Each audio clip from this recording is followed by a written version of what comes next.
إذا ذهبت إلى الشيخ وكان عندك شيء من المراجعة جزء مثلا نعم. وأخطأت خطأ أو نعم. وهذا السفر يعني نعم. ترى نعم. على فكرة ترى الشيخ معاذ يسافر إلى الشيخ، يعني يذهب مع وليس الشيخ هو بجانب بيته ولا الشيخ يأتيه. نعم. هو يسافر يعني سفرا طويلا تخيل حتى أنني يحفظ. كنت أذهب إلى الشيخ ومطر. في نصف القرآن الأول كم يوم؟ كم يوم؟ 3 أيام. 3 أيام في الأسبوع. 3 أيام فقط.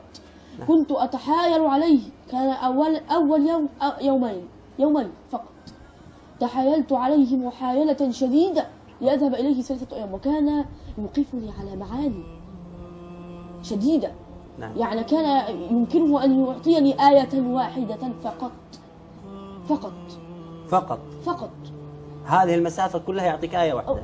والله كان يفعلها. الله أكبر. في بعض الأيام كنت لا ألعب أبدا. نعم. ولكني سمعت أنك عفريت شوي. الحمد لله ربنا أنعم علي. نعم. هو شال مني البصر سبحان الله، والحمد لله وعلى هذه النعمة. أنا في صلاتي لا أدعو أن الله يرجع علي البصر. لا تريد أن يرجع الله؟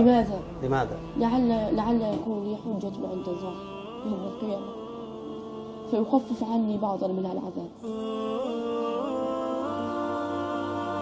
وأقف بين يديه خائفا متوجلا يسألني ماذا فعلت في القرآن، فعسى أن يخفف عني، فالله يدخل من يشاء في رحمته.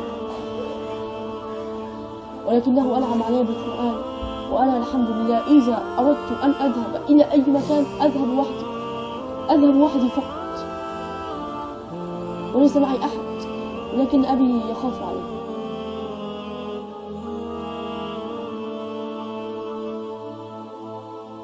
تذكرت في هذه اللحظات حال كثير من المسلمين المبصرين الذين تكاسلوا عن حفظ القرآن.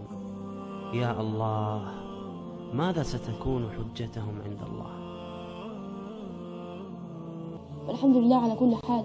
ما شاء الله يا شيخ معاذ، أنا علمت أنك أنت عندك قاعدة لابن القيم. نعم. ما هذه القاعدة؟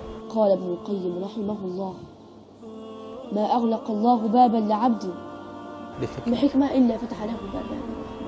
يعني أنت ما تزعل بين أصدقائك أنك أنت أبداً فقدت البصر؟ لا في كنت هنا في يعني البعض يشعر بنقص. في الصغر كنت أغضب، لن أكذب عليه. نعم. كنت أغضب أحيانا، لكن الآن الحمد لله لا أغضب، فهذا قضاء الله وقدره. نعم. النبي صلى الله عليه وآله وسلم يقول: من ابتلاه الله سبحانه وتعالى بحبيبتين فصبر عوضه الله بهما الجنة. نسأل الله أن نكون من ورثة جنة الفردوس. اللهم آمين. فرت همومي وانشرح قلب مهموم لما تليت كل الأحزان فرت.